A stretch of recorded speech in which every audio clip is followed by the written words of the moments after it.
Hi, middle school. This is Mrs. Dugas. I'm on here in a different format because we're not working in a textbook this week. I found this cool activity on PBS about what nurses do with math in the real world. So this week you're going to be a nurse. And so you're going to calculate body mass index, BMI, convert units, and measure pulse, just like nurses do. The first thing you're going to do is go here and watch the real life math nurse video. And it looks like this.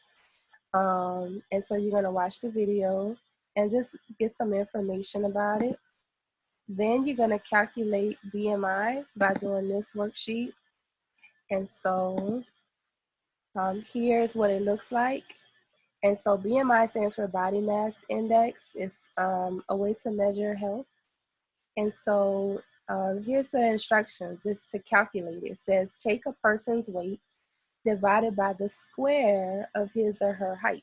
So the square means like 2 times 2 or 3 times 3 or 4 times 4. And so for example, you would take Harold. Harold weighs 80 kilograms.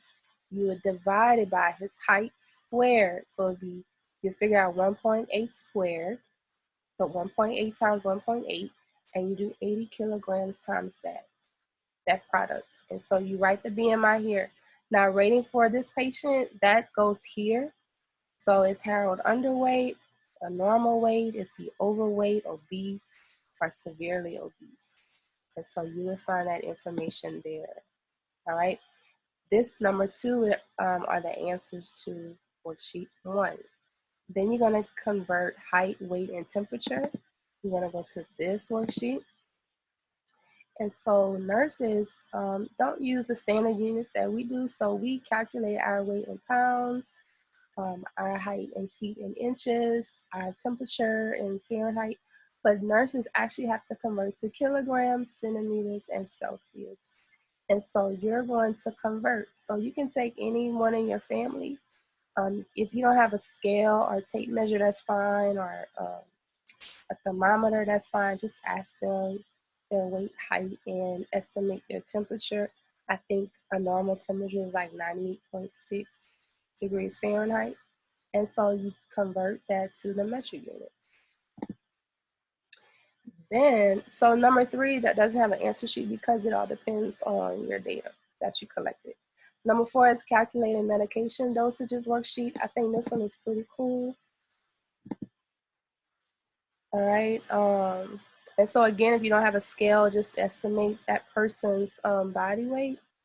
And so the doctor has prescribed the patient to take 2.5 milligrams per kilogram. So for every 1 kilogram, they have to take 2.5 milligrams of medicine. And so you measure the person's weight in pounds, convert it to kilograms, just like you did on the previous worksheet, and figure out the dosage. All right. And then it asks you some more questions. And number 3 is really cool because it says if your patient needs 10 milligrams dosage, how many tablets of, how much medicine will they need to take, like Tylenol, how many Tylenol will they have to take? And so just kind of work through that. There is an answer sheet for this one, number 5, all right? Number 6, you're gonna measure pulse, all right? And so the pulse, it says you need a stopwatch. You can use your cell phone or your mom's cell phone, the stopwatch on there. And you can find the pulse on the wrist or on the neck, all right? And so number 2 says measure the patient's at-rest heart rate for 15 seconds. So you actually count how many times you feel their pulse for 15 seconds. Then have your patient jaw for 1 minute and measure the pulse again. All right, and then you answer these questions at the bottom. So I thought that this was just, I don't know, a super cool activity. And so I hope you guys have fun doing it. Let me know if you do. It's no pressure. You can just take a picture of the work that you've done and send it to me. Let me know how you like it. It's good seeing you guys. I miss you. Have fun.